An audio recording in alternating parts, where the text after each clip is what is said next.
Hello, Flosstube. It's nice to be back. It's been a little while over the summer.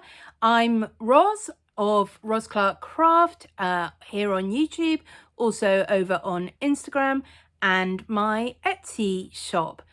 I think the last actual Flosstube I did was 2 months ago at the end of June. I did do a little video a couple of weeks ago showing some different kinds of finishes that I've done. If you've watched that, you'll have noticed that I did it with like an overhead. So you saw my hands, but not really anything else.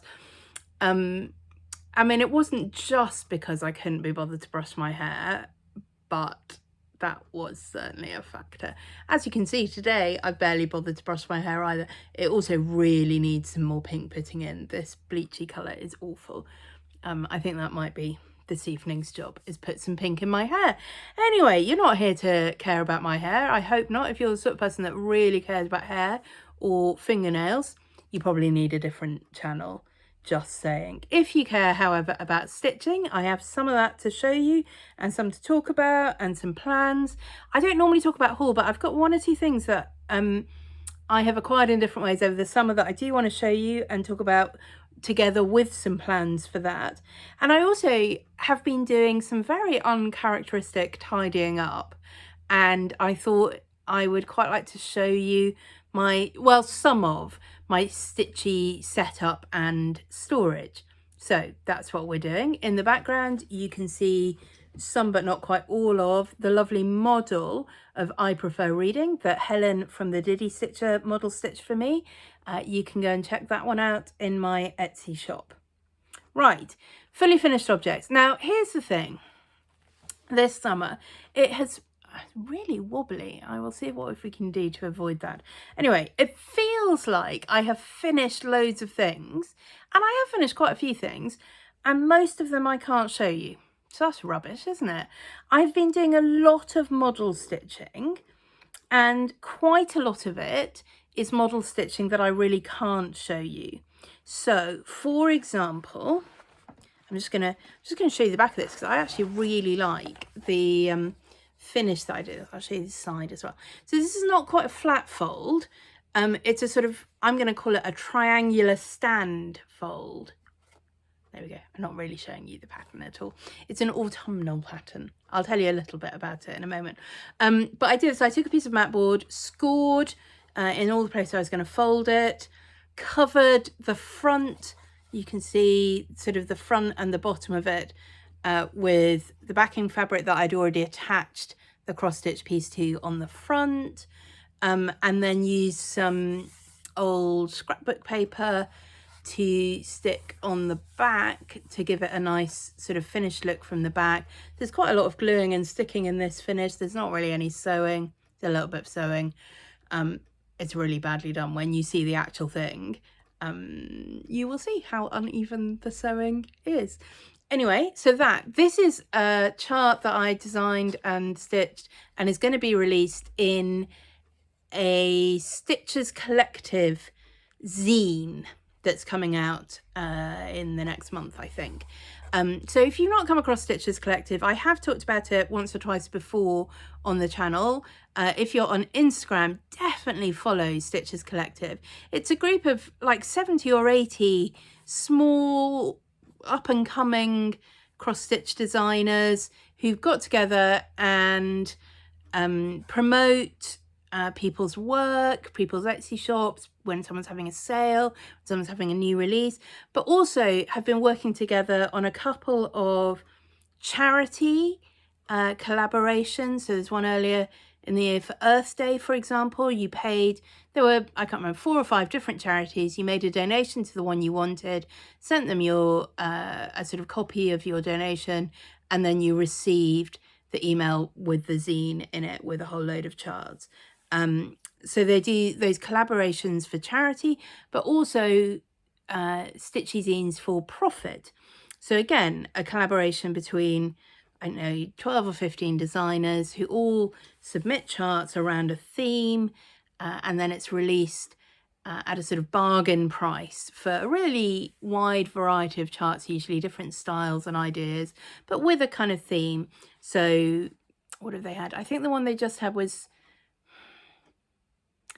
I've forgotten exactly. It was something sort of mysticky, spirity, whatever. Not quite my kind of thing. But the one that's coming up is Forest Friends. So that's what mine is. And mine is, it's a sort of mini version of something that is going to fit in my medieval series, a sort of medieval mini chart. So that will give you some clue of the sort of style that mine is. I really love it. I really want to show you, but I can't. So anyway, that's one thing that I've finished. What else have I finished? Let me show you one that I can show you. So this was my Flamingo Summer Sale that I was doing with Deborah from Kensington Cross Stitcher. This is Petals and Plumes by Kathy Haberman from Hands On Designs. The design is in the American Patchwork and Quilting magazine. I think that's what it's called. The link will be below, from February 2023. Again, I think. If you have Readly, or maybe if you have the Libby app or something like that, you can probably still track this down. So you stitch, she gives you the charts for each of these 6 pieces. So you do the cross stitch first, then you cut them out and treat them like English paper piecing. So you hand sew them together. The design makes this really sweet little ring in the middle.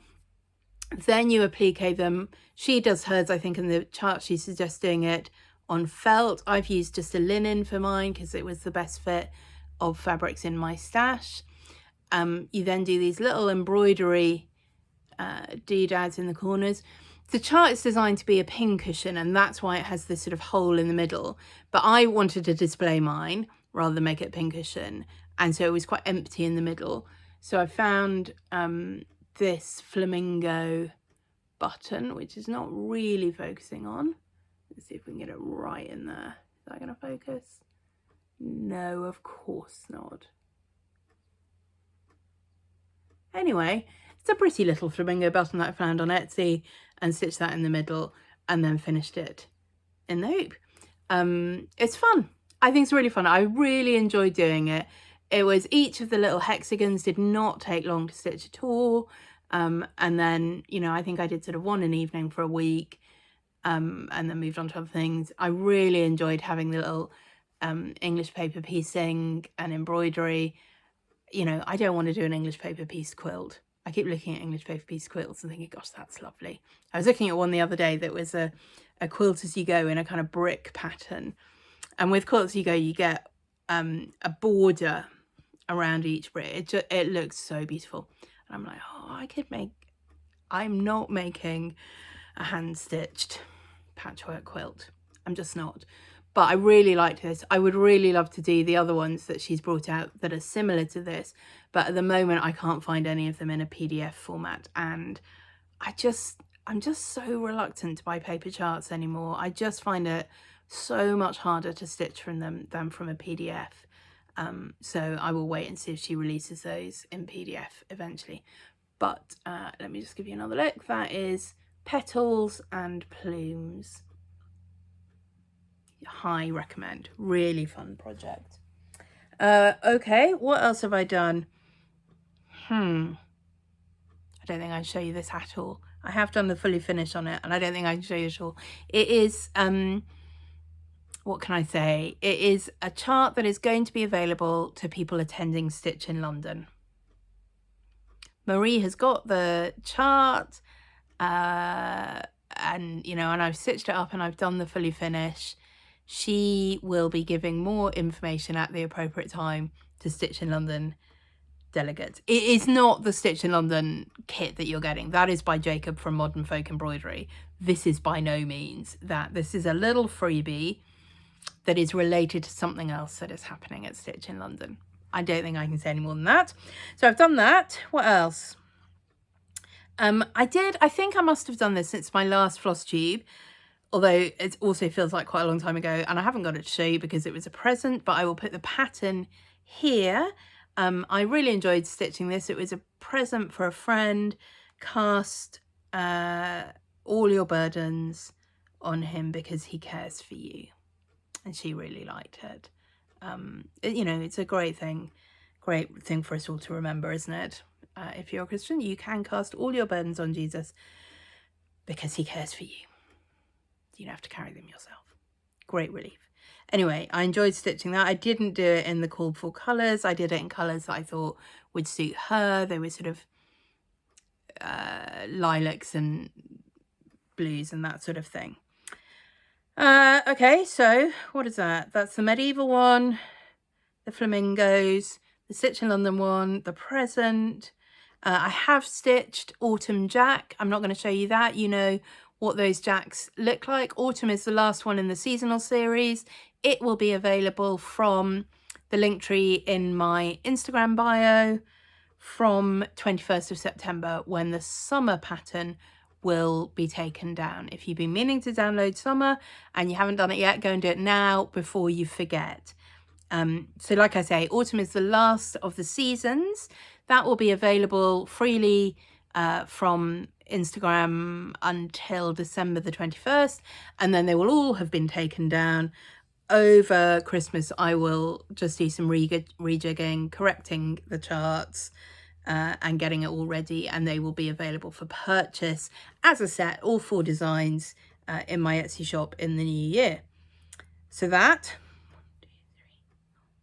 Okay, and then 2 others, which I'm excited because I can show you. So, a little while ago, I'd been wanting to try stitching with some Cosmo floss for a while because the colours just seem really bright and vibrant, and everyone talks about how nice they were to stitch with. I finally found somewhere that you can buy them in the UK. It's at the Eternal Maker, which is a shop I'd used before to buy dressmaking fabric. I think they also sell patchwork quilting fabric. But it turns out they also sell Cosmo floss. I purchased earlier in the year a couple of the sort of sets that were put together. There was one that was in pinks and greens and one that was called Spectrum that, you know, had a wider range, but all really nice bright colours. Let me show you the colours. I mean, aren't they lovely?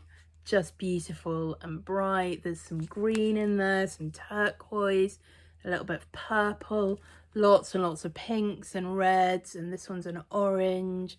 Really lovely. And as soon as I saw them, I thought, do you know what? I think I've got the perfect fabric for those. I had some of this in my stash. This is 32 count Murano Rose Splash from Zweigart. And I just thought if you put those together,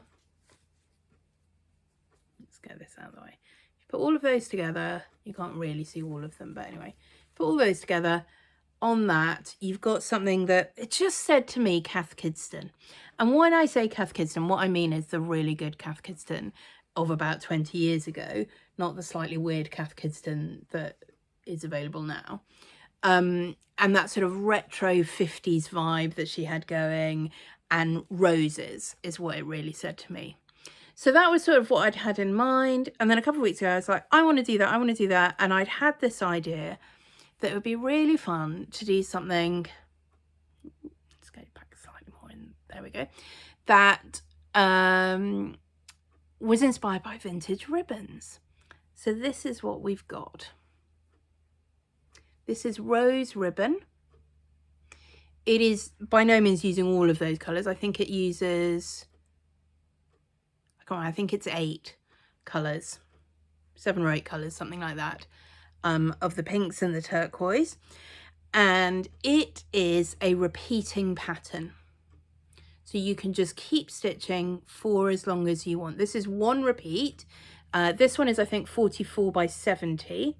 So this is on 32 count, like I said, and it's about 3 inches wide.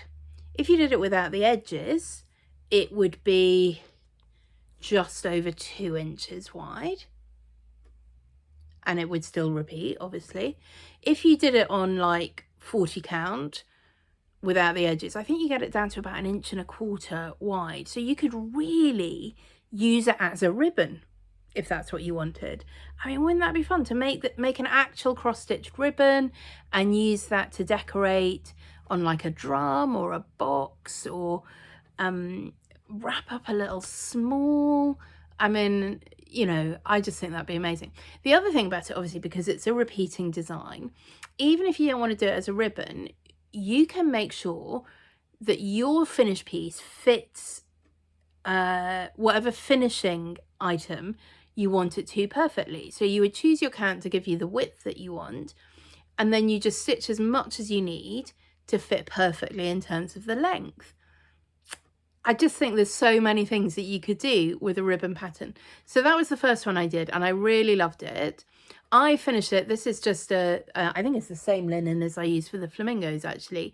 And all you would do for this finish, let me turn it inside out and show you. In fact, it's the easiest way to do this. It's not completely fully finished, I guess, but it's sort of a, to give you an idea. So you would just stitch straight seam, cross stitch one side, wrong sides together. And then on the other seam, what you want to do is just allow about 3/8 of an inch extra of the backing fabric, and then stitch another straight seam down this side, down the edge, using your, I always stitch it with the cross stitch side up, so you're using the cross stitch fabric to guide your seams. And that means it sort of doesn't lie flat. You've got more fabric. I'll show you like this. Yeah, you've got more fabric on the backing. And so when you then turn it the right side out, it's all in the pressing. It's all in the pressing. That is the moral of every finishing thing. You've got, it almost looks like piping on either side.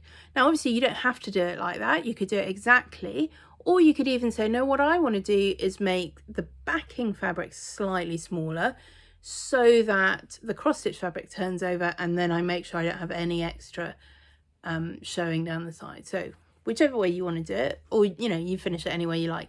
But I thought that was quite fun. And then if you were just doing this as your single piece, you would also have stitched top and bottom to give you nice seams. But anyway, I just sort of left it so that you could get the repeating idea. So that's rose ribbon. That is available in the Etsy shop. And then carried away by that, I was like, I want to do all the ribbons. I think ribbons is such a good idea. Why aren't there more cross-stitch ribbon charts? I then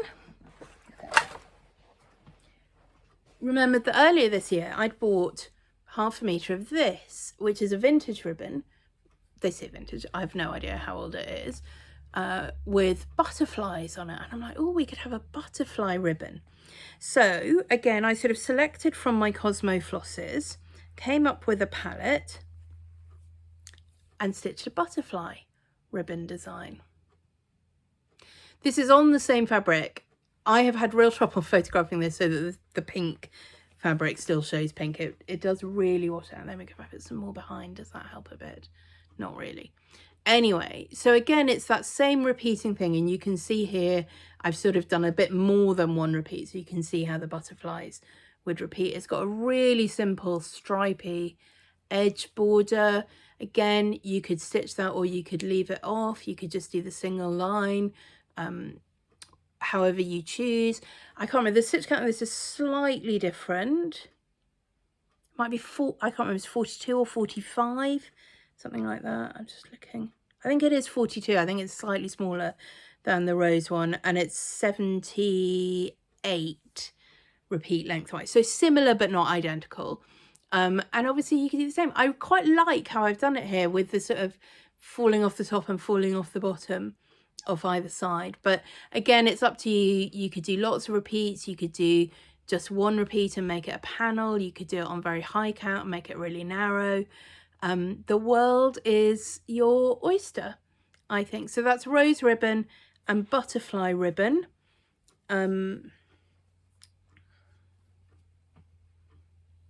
Yeah. I have ideas for more ribbons, just saying. So there may be more of those coming, but those are both available in my Etsy shop now. And while I'm talking about my Etsy shop, I wanted to let you know that over the summer, I've been thinking about this for a while, and for various reasons, I decided that it was better to do it sooner rather than later. I have done a reset on my Etsy pricing policy. So all my charts are now substantially cheaper than they were. That's not a sale, that is their new normal. And that is how I plan for them to be going forward. So these are both £2 each, which I don't know what that is in dollars, like, I don't know, $2.50, $3, something like that. And then bigger charts are all £4 each. You have to do the maths for your own currency. Etsy will charge you VAT if you're in the UK. That doesn't go to me, that doesn't go to Etsy, that just goes to HMRC. And there is nothing I can do about that. It's a slightly weird thing. So previously, my experience of selling online was mostly through Ravelry. And Ravelry have set up their platform so that they do not handle the money at all. What they do is allow somebody to pay my PayPal directly, having found my pattern and linked to that through their platform. So I am the small business. I don't make 80,000 a year in general, and certainly not from my pattern sales business. So it's not VAT registered. I don't have to charge you VAT. Etsy have set theirs up a different way, which is that, and you'll know this if you've ever bought anything from Etsy, you are charged by Etsy, and then Etsy pay the small business owner. Etsy do make more than 80,000 a year by some way, I imagine, and therefore they do have to declare as a VAT registered business, and they have to charge 20% VAT. I don't think that's going to change anytime soon. I don't think there's anything we can do about it as small business designers. So that is why there will always be a difference if you're in the UK, buying from a UK based company. If people sell on their own website, they are selling to you directly from their business and they don't have to charge VAT unless they are very successful. But if you're selling through Etsy, Etsy do have to charge VAT, and so your prices will be 20% more. And there's nothing you can do about that. I guess you could charge lower prices on Etsy so that what your customer pays is the same as what they would pay on your website. But there's still going to be more than, it's still going to add the 20%. So then what you're saying is everyone who buys through Etsy gets a bargain price, including your overseas customers. So that would be a bad solution. I don't think there is a good solution. It is just what it is. Etsy, obviously, just as Ravelry would do, always take their own fees for listing and processing payment and all of that sort of thing. Anyway, this is a sideline for me. I am not at the stage where it makes at all sense to me to set up my own website, which has its associated costs, obviously, and I then have to manage everything. To me, the convenience of selling through Etsy is worth it. But I'm sorry, that means if you're in the UK, you have to pay VAT on my charts. That is the deal. Right, so that is rose ribbon and butterfly ribbon. And I think those are all my finished objects since the last time I saw you. 1, 2, 3, 4, 5, 6, 7. 7 finishes. Most of them are fully finished. Autumn Jack is not, and these two are not completely fully finished. But I have also got some works in progress, and I can show you both of them, so that's good. So I started this heartstring samplery Sting Like a Bee. This I am stitching on. This is Fox and Rabbit 32 count up in the attic, and this is where I've got to. So pretty, so pretty. So I'm stitching mine in a classic Colourworks conversion. These are my colours.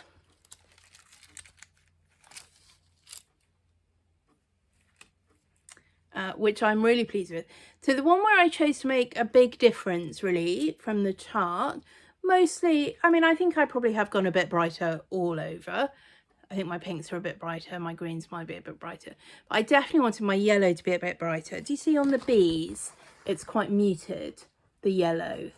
And I was like, no, I want proper black and yellow bees. What I hadn't thought about was that it's the same colour on the bees for the yellow as it is on the beehive there.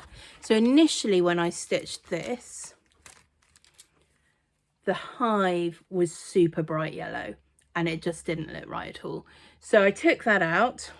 Look at me unstitching, and I added in Classic Colourworks Honeycomb for the hive, and I think that works much better. with the look of it. The bees will still be the brighter black and yellow for that. So I'm really enjoying that. I need to get on and do a bit more of that. I am enjoying it. It is one of those where I'm still stitching from a printed pattern, and I do struggle with that. I have stitched it like this so that up here I can do float like a butterfly.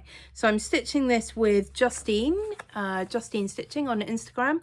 She bought the float chart, and when I started stitching this a few weeks ago, I put a message on Instagram, did anyone get float and want to do a swap with me because I've got Sting?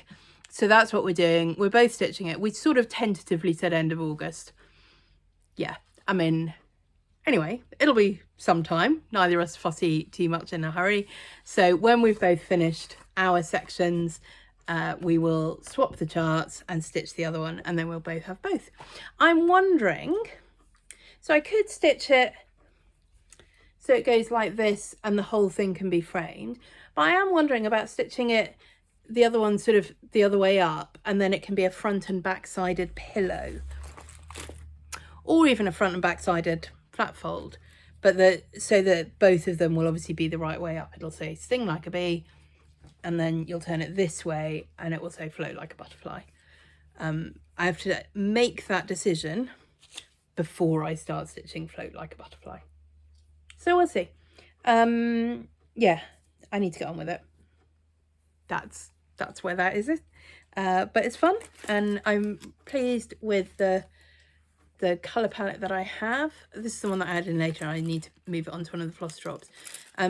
These are acrylic floss drops from Kate Blanford. More on that later. But these are the sort of see-through bright orange, and then these are ones that came, I think both of these might have come, yeah, I think these were in the neon booty box that I bought, and these were the ones that came in the Fresh as a Daisy booty box. I can't remember what it's actually called. So there's some frosted ones and some glittery ones and some clear ones. I really like this shape, although I've completely failed to do that. Let me just give me a minute, talk amongst yourselves while I put the actual ring through the holes that are supposed to be for that. So these little flower ones just have 2 holes in them, one of which goes through the top of the flower, and then you put your thread through the middle of the flower like that.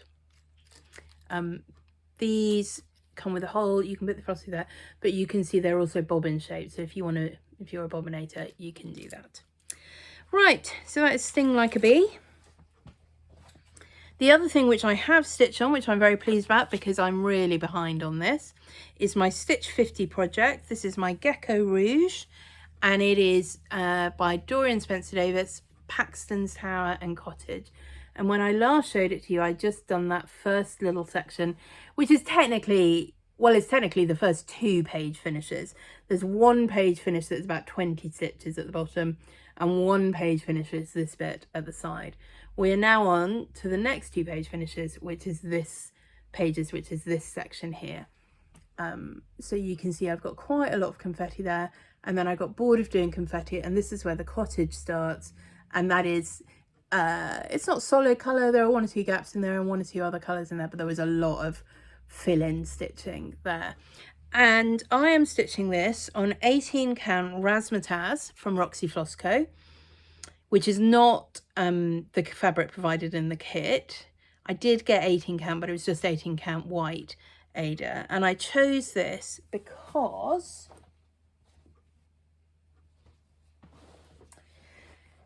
I thought I had it right here. Yeah, I do. Here we are. Here's the pattern.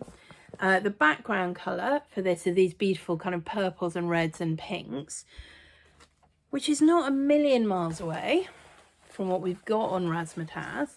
So I may or may not stitch the sky, or I might do it in tent stitch or something like that.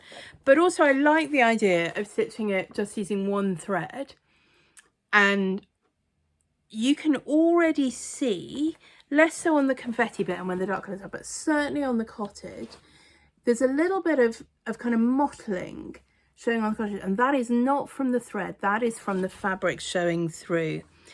And I think that's actually going to serve to unify the whole design. I think it is going to work really well to make the whole thing feel even more cohesive than it does. It might be a disaster. It's too late. I'm not doing it again. But yeah, there we are. Anyway, so I was stitching on this over Common Threaded Stitcher weekend a few weeks ago, and I think I put in, I was aiming for 2,000 stitches in the weekend, and I think I got about 1,500. So that's not too bad, but I do need to do more on this more regularly. That is my problem with big projects, is I like to stitch on the same thing a lot. I don't have lots of WIPs. Obviously, there's no point saying I'm just going to work on this till it's finished. That isn't going to happen, and I'm just going to get bored and not stitch on anything. But I do need to get much more into a habit of stitching on it regularly. I had thought it would be like a weekend stitch or a Sunday stitch. I don't think that really happens for me. So I'm wondering if maybe what I need to do is say 1 week a month, I'm just going to work on this and get as much done as I can in that week. Yeah, maybe. Shall we see? Anyway, I'm definitely behind on my schedule for getting that done. I want to have it done, remember, while I am still 50. I'm not yet 50, so that's something. I've got, I don't know, about 18 months to go then, I guess, before I become 51.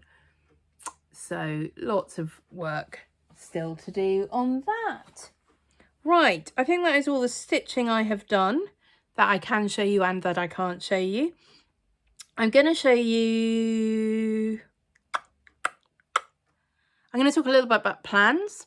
So the next thing that I need to work on is a design for the next charity collaboration from the Stitchers Collective. That is going to be in aid of cancer care and cancer support charities, possibly also cancer research, but a lot of money goes to cancer research. I don't know if you know this. I'm not saying it's a bad thing. If you raise money for cancer research, that's a really great thing to do.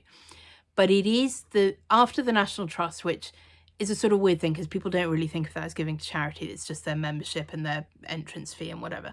But after the National Trust, the cancer research charity gets more money than pretty much any other charity all put together in the UK. It's a lot. The reason they haven't found a cure for cancer is not for lack of funds, I think. So, you know, just throw that out. But anyway, this is going to be broader than that, and it will include things that I really think are very worthwhile, including cancer care charities, and I've suggested Macmillan and Chasers like that. But, you know, you will be able to choose where you make your donation. So that's coming up, and I've got a design that I'm more or less happy with, and I need to start stitching because it will certainly change as I stitch it. I need to do a smalls exchange project for Stitch in London, and that will probably double dip with Stitch Your Stash. I haven't really been doing Stitch Your Stash over the summer. I've sort of July and August, it's been very just stitch what you want. And within that, quite a lot of what I've wanted to stitch, it turns out, have been models, so that's been fine. But there've been weeks where I haven't really felt like stitching much at all. There've been weeks where I've been really busy, weeks where I've been really exhausted, weeks where I've been away. There's, you know, it's all been all over the place, and I've been like, I'm not making myself do stuff. But in September, I definitely want to get back to Stitch Your Stash for the last few months of the year, and that may well be also the smalls exchange that I want to do for Stitch. I've got an idea. And I'm quite excited. I also have 2 pay it forward gifts that I promised at the beginning of this year. I know exactly what I want to do for those. I just need to get on with it. So I do quite want to get those done in September, and also work on Gecko Rouge. And I think that is probably all that I can possibly do during September. But I do have some plans of things sort of percolating in my brain excitedly for the rest of this year or after that. And some of them are related to some acquisitions. So first I want to show you this. I love this. I love Hurdy. I've got a Hurdy mug. Do you know, I haven't seen that for ages. Do I still have a Hurdy mug, or did I break it? It's entirely possible I broke it. Anyway, hopefully this tin, less easy to break. It did come with some very, very lovely sheep-shaped shortbread, but I bought it because I loved the tin. And in this tin, I have got a little stash of anchor linen thread. Let's get this so you can see. So I've been seeing this advertised in various magazines all year and couldn't find it on sale anywhere, and then finally found it. This was on sale at Hobby Jobby. I'd never bought from Hobby Jobby before. It always sounded to me like a little bit of a dodgy website, and also mostly what they sell are kits that are just not my thing or my style. But anyway, they had some of this anchor thread, so I bought it. It is 6-stranded linen embroidery thread. I think it is likely to be, so linen is not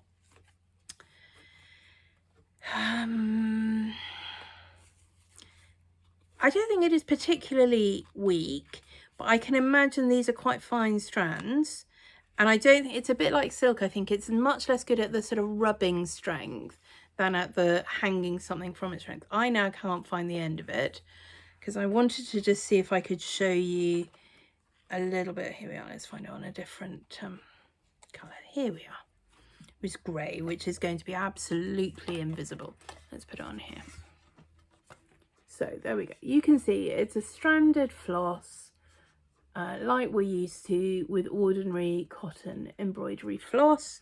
I would say the strands are not dissimilar, maybe slightly finer than on embroidery floss, but I just think, I don't know, I think it will feel very different and look very different stitched up. I think it would be really beautiful with some of the French designs, French cross stitch designs. I want to have a look at the Hélène Lebert book and see, but I'd also really like to design something using just these threads, because I think lots of people would like to sort of have a go at that. So I have an idea of what that might be and what that might look like, but it'll be later in the autumn before I get to that. I've also got, quite excited about this, a little stash of Swat 103. Yeah, I know. These came from 123 Stitch with a whole lot of other stuff that I had been sort of, oh, I'd quite like that. And then I've been sort of building up a list of things that I was struggling to find in the UK and ordering it from there. So Swat 103, these are spools with 50 meters on the spool, single ply, silk thread, not hugely fine, but quite fine, I would say. You know, about like 1 strand of that. So not hugely, well, not hugely expensive, I would say, for silk, but you don't get loads. So 50 meters of single strand is just over 8 meters of 6 strand, so that would be 48 meters, and this is 50. So it is more definitely than a skein of like fancy floss, but not like wow crazy 10 times more. I can't remember exactly how much they were, to be fair, so I could have got that wrong. But anyway, you may be able to spot a little, I love pink and green. I just need to go back to doing more pink and green designs. So there may be something coming that, and I also, so I don't quite know how I managed to do this, but I accidentally placed orders with XJU Designs for some linen on Etsy, 123 Stitch for the Swat 103 and some other bits, an order with Kate Blanford for some more floss drops, and an order with Historische Stickmuster, all in the same day. And it's like the 123 Stitch and Historische Stickmuster I did at the same time. I didn't know I was ordering both of those. I'd slightly forgotten that I'd already ordered the XJU fabric. And when I ordered that, I'd slightly forgotten that I'd already ordered the Kate Blanford Frost Drop Designs. Anyway, my bank account suddenly was like, oh, what happened? Yeah. Anyway, I haven't yet got the order from Historische Stickmuster. They sent an email after the order was placed saying, just, you know, we are on holiday until the 28th of August, so we won't be sending anything out for then. I'm like, it's fine. I'm really not in a hurry. I can pretend that I didn't order all of these things. I've ordered from them some Soie Fine, which I am anticipating will be finer, and I'm hoping to try stitching on some of the really high count fabric that I have bought for some strange reason. So there's those, but the other thing I wanted to show you in terms of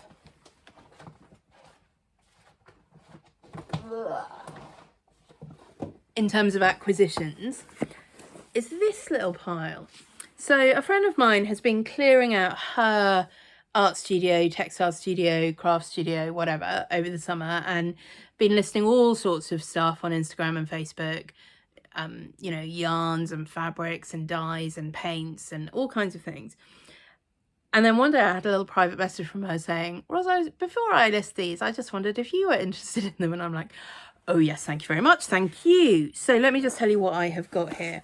We have got a book called Samplers and Stitches, a handbook of embroidery. This is published by Batsford. You know, Batsford, he still published those really lovely series of textile art books. I'm just going to move you back again. I'm sorry if this video is all a bit seasick. I'm just looking if there's a date on it. This is the 2nd edition, revised and enlarged by Mrs. Archibald Christie, with many designs and other illustrations by the author.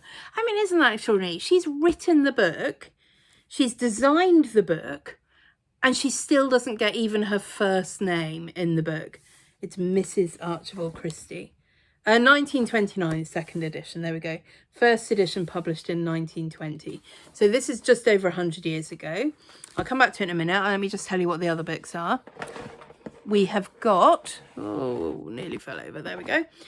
Mary Thomas's Dictionary of Embroidery Stitches. And you may be able to tell from the cover of this, this is not quite so old. Let's have a look what this says. Mary Thomas has also done, by the way, an embroidery book, Dictionary of Embroidery Stitches, a knitting book, a book of knitting patterns. This is first published in 1934, so it's actually not that much newer, but this is the 22nd impression from 1981. So the actual book, physical book, is about 40 years old, but the text and the content just over 90 years old. And then this, which is my favourite, the Embroiderers Alphabet. And shall I show you who published this? DMC. The Embroiderers Alphabet, letters, figures, monograms and ornaments for embroideries on counted threads, followed by a series of patterns with tracings for white embroidery.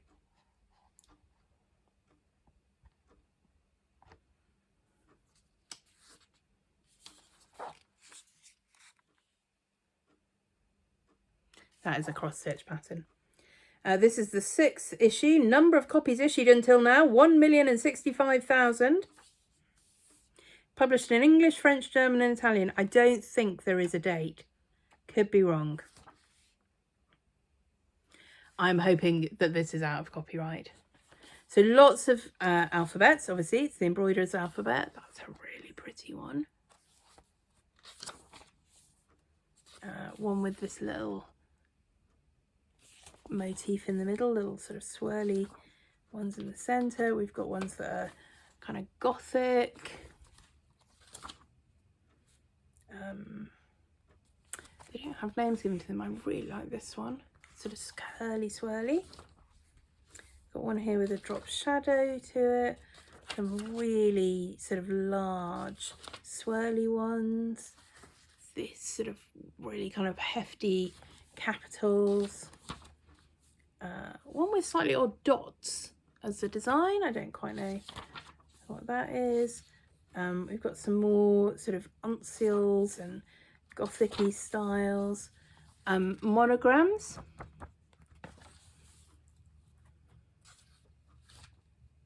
Various monograms. This one with the sort of swirly style, but another one where it's, you know, overlapping letters for your monograms. Loads and loads and loads of these, and it's just such a really pleasing size of little book to have in your bag and your pocket. Then we've got some that are sort of repeating design background patterns. I think it's all printed in 2 colours. really pretty thing here, and these corner designs. So, you know, if you were designing your own cross-stitch doing cross-stitch on like a little handkerchief or a napkin placemat set, but even if you were doing like a monogrammed pillow, you know, loads and loads and loads of patterns that you can put together in your own chosen way. I mean, you know, that's a big border there. Anyway, let's keep going. We're on plate 65, so you can tell there's a lot in here. These sort of medallion motifs. But then look here, beautiful butterflies, deer, wild boar, in case you ever need to stitch one of those. Christmas scenes, sleighing. Really amazing. I mean, I would not have expected to find all of this in a book called The Embroiderer's Alphabet. Now, so we get up to plate 82 with the crowns, and that's where we get the last of the counted patterns. So you can see here, these would be for embroidery. And I think, and then here's your tracing paper ones, for tracing for your white work. Excuse me. So what have we got? In the endeavour to develop the taste for fancy needlework and make better known the use of the numerous articles made especially for sewing and embroidery by the Société Anonyme d'Office Métier. I don't know what the company, I think that must be. That's DMC. The Society has published a series of works which together form a complete library of information dealing with every known kind of needlework. Wow.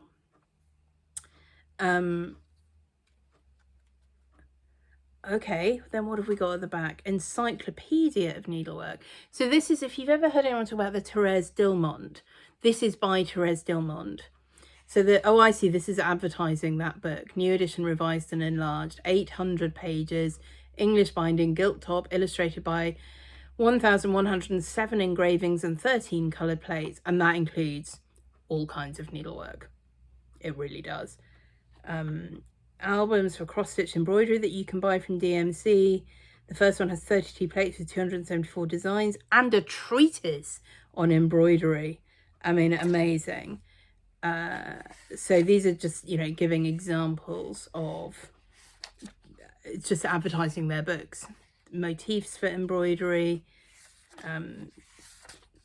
different kinds of things, Yugoslavian embroideries, crochet work, flat stitch embroidery, cheaper lace, macrame, Coptic embroidery, drawn thread work, pillow lace. So the second half of this book is basically all advertising for DMC. I love this page. I don't know if you can see what that is. That is showing you the numbers and sizes of the cotton articles bearing the DMC trademark. That is to say, if you have got some thread and you don't quite know how thick it is, or if you're trying to decide what thread to buy, you can look at this chart and see, okay, well, I want something this fine or this wide. So we've got machine thread. So normally, what would I normally get? Like 80 or 100 maybe. Cotton lace cord, pearl cotton. So that's really wide. You've got pearl cotton 1, that's really wide. 3 still quite wide. 5 more common, or 8, or what's that at the bottom? 12. So by the time you've got 12 count pearl cotton, it's really quite fine. Special stranded cotton, mulline special. So that's what we would normally use for cross stitch. I don't know whether we normally use the 14 or the 25. Anyway, it's got the 6 lines there, and each line shows you the thickness of one strand. Cotton à broder, cotton floss, coordonnée, marking cotton, I've never seen that. Darning cotton, knitting cotton, Alsatian twist, knotting cotton, not to be confused with your knitting cotton. Flax thread for knitting and crochet, floss flax. There was somebody at the door. Yes, that linen thread. I think that's an equivalent of the anchor thread that I was just showing you, maybe. Although I don't know, because I don't think that's stranded. So anyway, all these sorts of things, Persian silk, and then at the end, printed by the Society. So there's no date on this, but I love it.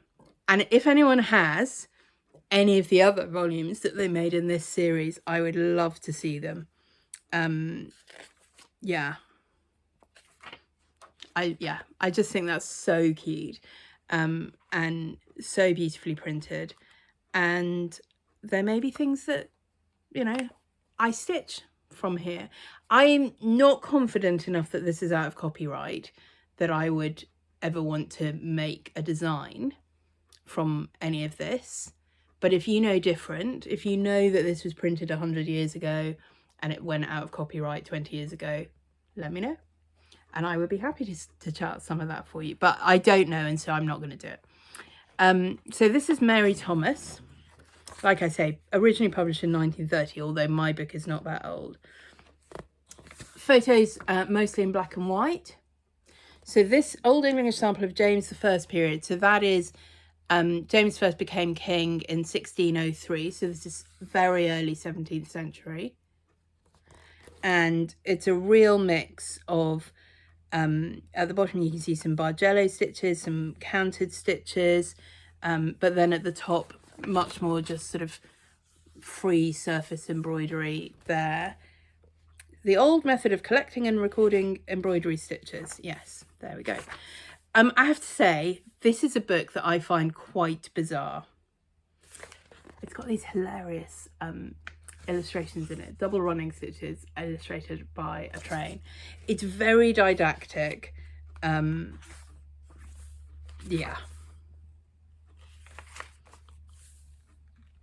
But it's interesting. So we've got Algerian stitch, Armenian edging stitch, arrowhead stitch, Aubusson stitch. It is everything mixed in together. Surface embroidery stitches, drawn thread stitches. So you can see here,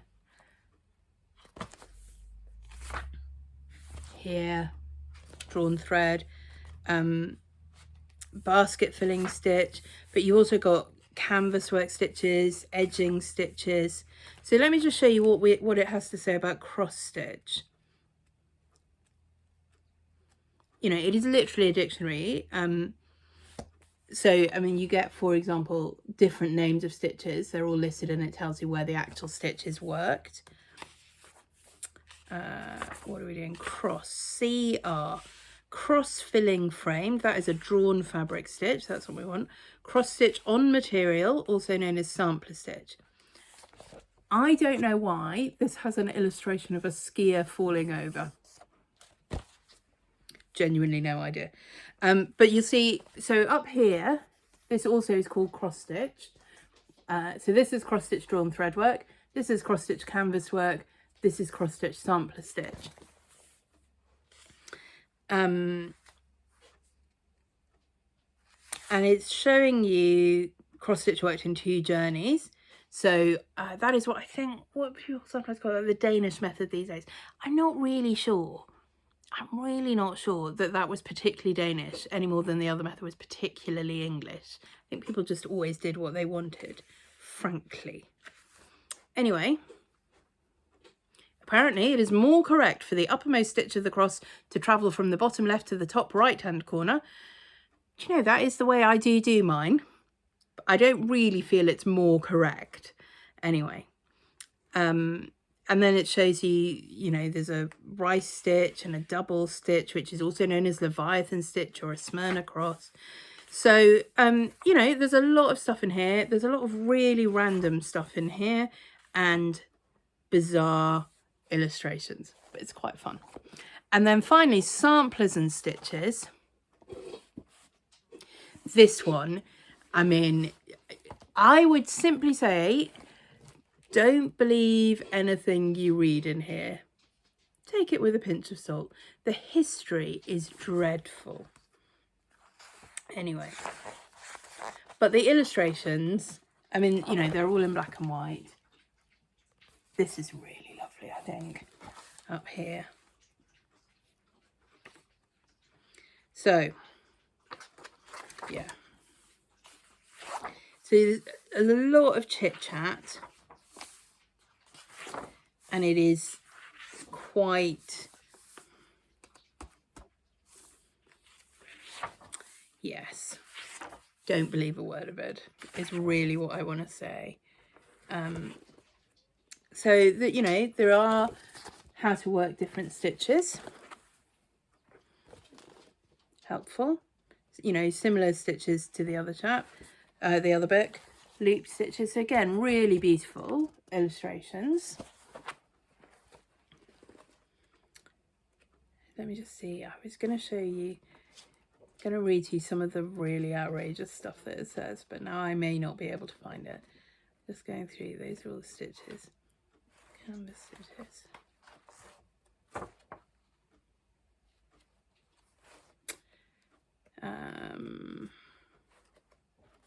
So if you are thinking this is a book about cross stitch samplers, I would just like to point out that I am on to chapter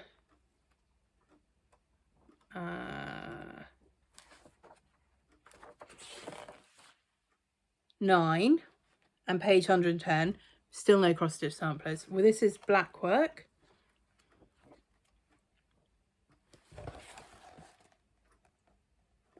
I do kind of like that. Darning stitches, cut and drawn work, insertion stitches, couching and laid work. Yeah, it's interesting, isn't it? Let me just have a look. Cross stitching 84. Let's have a look at that. Okay, I think I might have missed it. Anyway, my point is it's a very broad definition of sampler, which is fine. And she doesn't think much of cross stitch. Okay, here we are. Yeah, so that's her instructions for making cross stitch. Then this chart, which is okay. I don't love it. What does it say? When daisies pied and violets blue and lady smocks all silver white and cuckoo buds of yellow hue do paint the meadows with delight. Enlarge details from the coloured frontispiece. I'm afraid I don't have the coloured frontispiece. And then various versions of cross stitch and specialty stitches, canvas stitches. And that's it. It's about 4 or 5 pages on that. This, I'm pretty confident, is the jacket that is on display in the V&A. And it is absolutely stunning. And that is a line drawing of that. So, yeah, anyway, I enjoyed this. I thought this was hilarious. I'm really, really glad to have this. I think it's lovely. So that was my haul. I just want to take a few minutes and I was going to show you a little bit of my Stitchy setup. So, I'm going to have to move the camera. Great. This is slightly Heath Robinson arrangement, so it may fall over and it may be a little bit wobbly, but this is what I wanted to show you. So this is a little tray that I bought for £5 from B&M a few months ago. I think I had seen it on Craft House Magic. She had one of these. It's a tray which has legs to it, so you can stand it up, but ideally you would put this sort of over the arm of your armchair, and it sort of then sits on like a nice little rest over your armchair. Now my armchair has slightly too narrow arms for it, so I mostly just use it sitting down like this, and it sits just behind me on the countertop behind where I sit to stitch. And it's not my project bag, and it doesn't have things for projects. It's where I keep all my tools and general supplies for kitting up projects, or, you know, I just need a sort of to-go-to thing, or where I keep my backup supplies. But I have got it organised, and so I was going to show you. So, first of all, this is my collection of needle minders. I stitch in hand, so I rarely use a needle minder on a project. but I have needle minders because, you know, who doesn't have needle minders? Some of these are, quite a lot of these are Caterpillar cross stitch needle minders. I can't remember, these two fabric ones came from somewhere on Etsy. This is a Kate Blanford one. This is a Kate Blanford one. These two little ones were presents from Helen, the Diddy Stitcher, when she sent back the model that she had stitched for me. I mean, how kind is that, to send presents for doing the work? So they sit here, and then these are needles which are a combination of some hand sewing needles, some pins, and some cross stitch needles. And so these will all be ones that I've used previously, that if I just need to grab something, they're there. I won't always know exactly what count the needle is, what size the needle is. Now, this is my little stash. Oh, and it's on the lid of my little Emma Bridgewater crafting tin. This is the base of the little Emma Bridgewater crafting tin. I might want to swap this at some point because I just do love the tin and you can't really see it in this setup. Now, this is my needle stash. This is not a needle. This is one of the things I bought when I was doing the 1, 2, 3 stitch order. This is my snag nabbit. I need to find a way of storing this so that it doesn't get lost in amongst all the needles. Anyway, in the moment it's there. There are a lot of needles here, and that's partly because I have been wanting to do, and I know I've mentioned before, and I will do a needle review. So I've got some John James ballpoint beading needles size 10 for doing the very fine work. I brought this, which is a really interesting little set from John James cross stitch and bead embroidery needles. I will talk about that more when I do the review. Then we've got some John James size 28, some Peacemakers size 26, some Pony size 24 and 26, DMC, John James again. I like John James. He's my that's my sort of go-to brand. Some Bowen, DMC, some Mary Arden, which I've never heard of before I bought this. I also have these, which I have used the size 26. I want to try the size 28. These are the Easy Guide ball tip needles, and so I'm keeping them in these little test tubes that they come in. They're very different from ordinary needles, very expensive. I don't want them to get lost or mixed up, so those are in there as well. And also in with my needles, I've got a little Kate Blanford needle threader. I don't often use it, but if I need one, that's where it is. This little bag, which was a gift at the end of a craft holiday I did last year. This is where I've got all my scissors. Show you those in a minute. So, love these. Bright pink neon. These are my Tula pink scissors. I really love those. Nice little floral pair. Some thread snips. Merchant and Mills pair. Some curved ones. These are really yeah, not designed for cross stitch, but I mean they can perfectly well be used for cross stitch. Some more snips, and these are my little Kohana thread snips. I would say these are super cute. They're not that great, and for the money they're not really worth it, but they're Kohana and they're very pretty, and they come in a little leather case. This is some folding scissors. Again, these aren't the best scissors in the world, but they're pretty. And they came with this little case. So that's what they're in. So that's where I keep all my scissors. I have other pairs of scissors that are in project bags.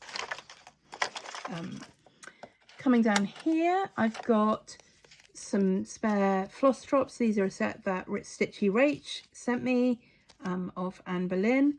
You know, when you order from Stitchy Designs, she always puts in a little swatch of something else. This is 14 count driftwood, I think, little stash that she put in here. These two little tins, I bought them because I love them. They're Sarah Miller tins. They were not expensive. They were, I think, maybe $1.99 each, something like that. This one has got some needle storage in and a little paper clip. This one, I don't know what I did to it, sat on it or trod on it or something. It's now, you can get it open, but it's quite hard work. So I don't store anything in it, but I just keep it around because it's still so pretty. That's upside down. Herons. Bird on a branch. Oh, they're just gorgeous. And I couldn't resist tins that size. So they stay in there, but they're not really that useful. I've also got, I don't use loads of these in cross stitching, but for finishing they can be quite handy. A few of those little fabric clips, some card bobbins. I don't really bobbinate a lot, but I have got a set of anchor threads which are on bobbins and all the storage for that, and so they're mostly for replacements for that. A couple of binder rings and spare magnets for kitting up floss. These are floss drops that came with last year's Stitch in London kit, and I've taken the thread off and they're still in perfectly good condition because it was only a small, so I might well use those for something else. Easy to write on. And then these are my Kate Blandford floss drops. So I bought these in the order I was telling about quite recently. These are ones that I bought in a mystery listing. You got 10 for £9, and they are I really like this kind. Let me see, I can show you that on the back of it. So you've got the hole where you would put your binder ring in, hole where you put your floss, this little heart where you put any extra strands of spare floss, and then it's got this line here, which I haven't got one, but where you could put your thread band from your DMC floss in there, and then that reminds you, keeps a track of the number, because obviously with these acrylic bobbins you can't really, or floss drops, you can't really put the number or symbol of your thread on them. I would say that's their only downside. They're really sturdily made, they're really well made so that where the floss is sitting there's no sharp edges. You know, they're not going to break in the way that paper or card ones can. And then these are more of the floral ones that I also really like, that I showed you earlier. So those are spare floss drops of various kinds and binder rings ready to kit up. So, you know, it's not my project bag, it's not my thing to take on the road. It's here's where I keep my regular in-use notions to kit up any new project. I can find needles, scissors or thread clips, a needle minder if I need one, bobbins, floss drops, clips, all that sort of thing. So I just really liked it, and I just thought for a £5 tray, and then I have this on display, so I'm not rootling around through drawers thinking, well, where did I put this or where have I seen that? It's just out there. It's not big. This is, I don't know, maybe 8 inches by 12, something like that. You don't need loads of space to put this. And then while we're here, I won't show you because it's become a mess during filming, but I think I had mentioned previously, and if I haven't, I will just show you my, this is my sort of WIP bag. It's plastic, it's bright pink and bright orange, from Habitat at Argos at Sainsbury's. I don't have loads of WIPs. I keep 1 or 2 other things in there as well, and at the moment it's just got stuff from earlier in the video that I've put on one side, so that it's not on the floor, but it will be put away immediately. I say that, who knows how long it will take, hopefully before next video. So I think that's all I have got to show you today. I'm not going to try and redo my setup to come back and talk to you face to face, but I hope you've enjoyed it. I know that I have got videos that I really want to do. I want to do the needle video, I want to do the colour substitution video, I need to do a video ready for the finishing tutorial for Autumn Jack, and maybe 1 or 2 other finishing tutorials as well. We will see. Yeah, so happy Flosstube.